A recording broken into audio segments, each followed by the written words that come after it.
This is Polly Rosborough's Black Drake Nymph. I am tying it on a number 12. I think this is a 2x long hook. He really recommended a 3x. My next option for the hooks that I have would have been a 4x, which I think is too long. I'm using gray thread. The tail and the legs on this nymph is from a guinea hen, so I'm just using some of the barbs. I will just peel some of the barbs off of one side of this feather for the tail.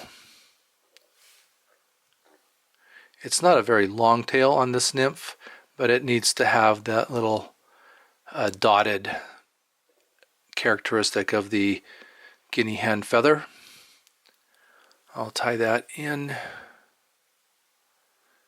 wrap up over the entire thing, just kind of build a little bit of body bulk. It doesn't need a lot, but I do want it to be fairly even so that the dubbing will lay down nicely.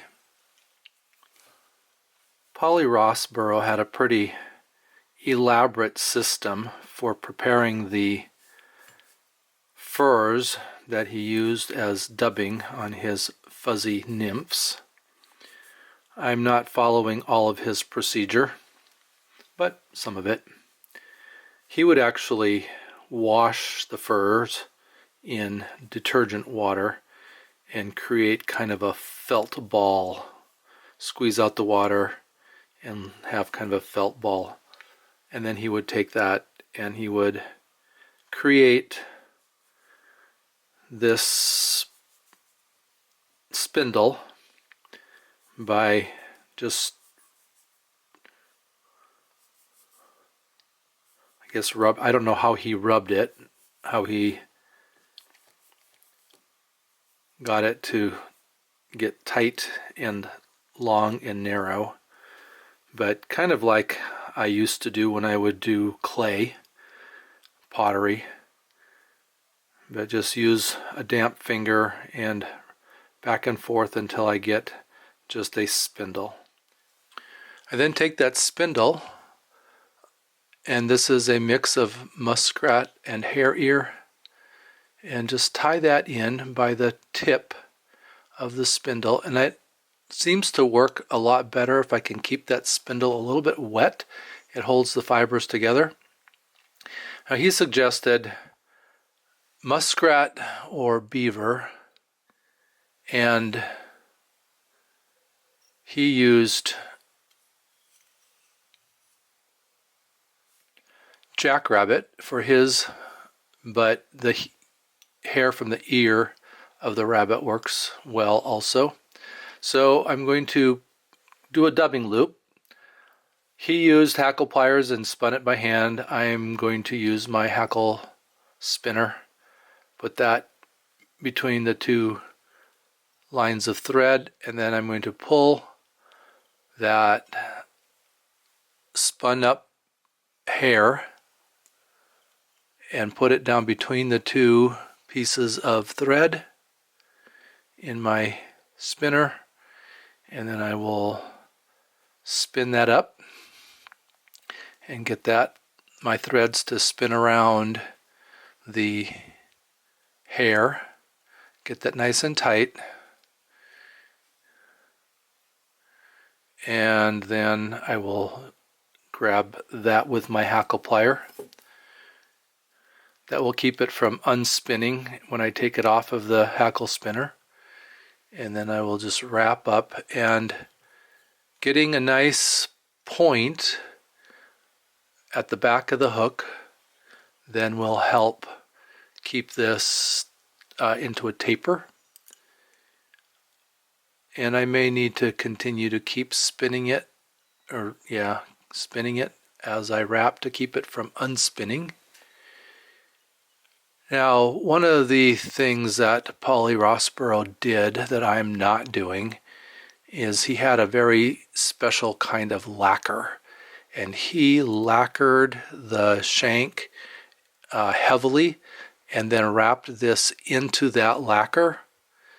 And to mimic that, what I'm going to do is simply take some of my diluted goop that I use for head cement and douse it, drop it all over the body of this fly, and that will give me that same kind of a deep durability that Polly Rosborough's flies had. They were said to be virtually indestructible.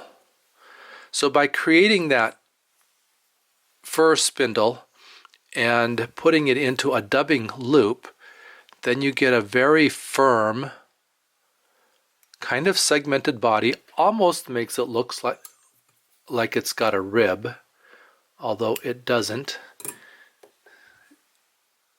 In a way, it is ribbed, though, because it's got that two pieces of thread that are spun into that wrap. The legs are also these Guinea feather barbs, and technically 3 tied in on each side. And that gets really technical if I can separate out 3.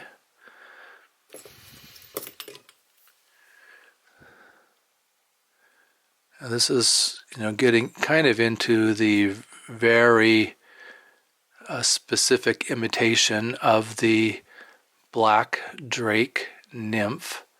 Of course, we use the word drake in a variety of ways in fly tying, and this particular use of the word drake means the particular mayfly, and this would have been a black mayfly that did hatch in what we would consider sizes 10 and 12 hooks. And it's really in Oregon.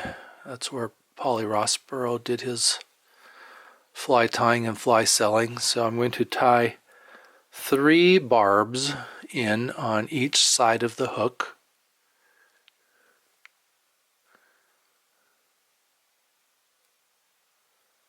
And just grab 3, pull those off the rachis, set them against the edge of the hook about halfway down.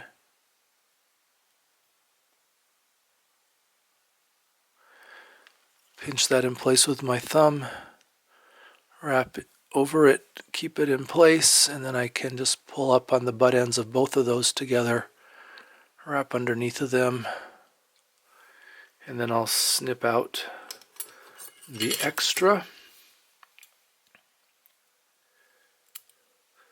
I am using the recipe from Mike Valla's book, The Founding Flies.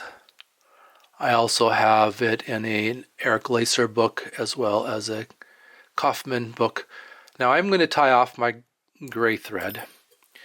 The recipe in Valla's book says just to use gray thread, but the photograph of a fly tied by Polly Rosborough has a black head. So I'm going to go ahead and change the color and wrap in some black thread, and then I'm going to tie in the wing case. And I learned something else new in fly tying. What I have, I think there are 5 of these. We call them herls with an ostrich plume. They are the individual barbs of an ostrich plume, and you can very clearly see the barbules along each of the barbs. So I've taken 5 of those, and I think the recipe calls for 5 or 6, and I've grouped them together. And what I discovered in the process of learning this fly is that this is called a flue, F-L-U-E. So if you ever come across a recipe that calls for an ostrich flue, it is talking about a little bunch of the ostrich herls. And then I'm tying those in on top of the body and then wrapping the black head. And then I'll just lift up on those and clip them square like that. And that's the wing casing.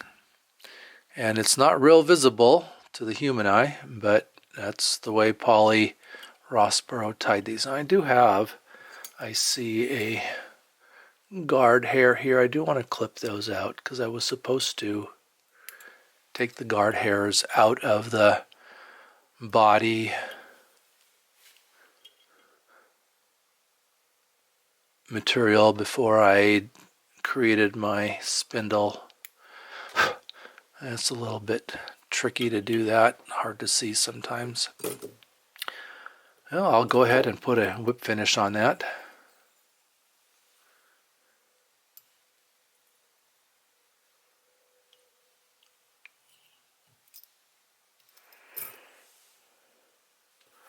Just take my scissors and push it against the thread. And then I'm going to take some diluted goop.